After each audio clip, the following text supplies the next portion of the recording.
नमस्कार, स्वागत है आपका हमारे यूट्यूब चैनल पर। बात करते हैं तृतीय योगात्मक आकलन कक्षा 7 विषय हिंदी के प्रश्न पत्र की। प्रश्न नंबर 1 दिया गया है, नृत्यांगना भाव भंगिमा के साथ नाच रही थी। दी गई पंक्ति में भाव भंगिमा शब्द का अर्थ क्या होता है? तो यहाँ हाव भाव होगा अर्थ। दूसरे प्रश्न में निम्न में से शुद्ध शब्द है, तो यहाँ पे सही शुद्ध शब्द होगा सृष्टि। कम बोलने वाला वाक्यांश के लिए सही शब्द होगा अल्पभाषी।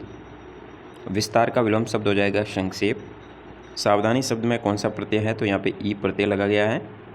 छठे प्रश्न में क्रियापद का चयन करना है। बालक पेड़ से नीचे गिर पड़ा, तो यहाँ गिर पड़ा ये क्रिया शब्द है। एक गरीब किसान के 2 बेटे थे, दोनों पढ़ने में बहुत होशियार थे, तो इस रिक्त स्थान में आ जाएगा किसान को अपने दोनों बेटों पर गर्व था।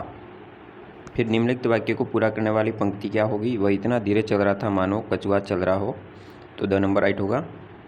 9 से 12 प्रश्न आपको यहाँ पे एक गद्यांश दिया गया जिसको पढ़ के उत्तर देने हैं। तो पहला प्रश्न है, नवा जंगल में किसका पेड़ था? तो पारिजात का पेड़ था, ब राइट होगा। प्रश्न नंबर 10 में पारिजात स्वयं को क्या समझता था? तो वो पेड़ों का सरताज समझता था। वह अनगिनत फूलों से कब लज जाता था?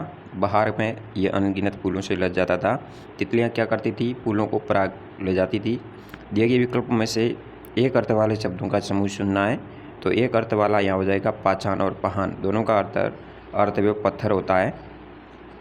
14वें नंबर प्रश्न में कौन सा शब्द अशुद्ध है? इस वाक्य में बीमारी शब्द अशुद्ध दिया गया है। डी की मात्रा बड़ी होती है, जो कि गलत है, ब राइट होगा। दूसरों पर उपकार करने वाला शब्द के लिए एक शब्द होगा यहाँ पे परोपकारी। दिए गए वाक्य में कौन सा शब्द विशेषण है? तो यहाँ बुद्धिमान है, विशेषण शब्द दिया गया है, ब राइट होगा 16वें में। 17 नंबर प्रश्न में अतिथि ने घर का दरवाज़ा खटखटाया, यहाँ पे क्रिया शब्द होगा खटखटाया। पूर्व विराम चिन्ह का प्रयोग वाक्य में कहाँ किया गया है? तो वाक्य के अंत में किया जाता है पूर्व विराम चिन्ह का। फिर 19 से 21 इस पद्यांश को पढ़ के गद्यांश को पढ़ना है, फिर प्रश्नों के उत्तर देना है। उपरोक्त गद्यांश के अनुसार हृदय पर किसके उपदेश का सबसे अधिक प्रभाव पड़ता है? तो वो होगा यहाँ पे मित्र पर। 20वें प्रश्न में उपयुक्त गद्यांश के अनुसार सच्चा मित्र किसके समान होता है? वो होता है शिक्षक के समान। उपयुक्त गद्यांश के अनुसार मित्र का उपदेश होता है कल्याणकारी। बहुवचन शब्द का कौन सा विकल्प नहीं है? यहाँ पे तीनों बहुवचन में दिए गए हैं, जबकि विधि एक वचन शब्द होगा।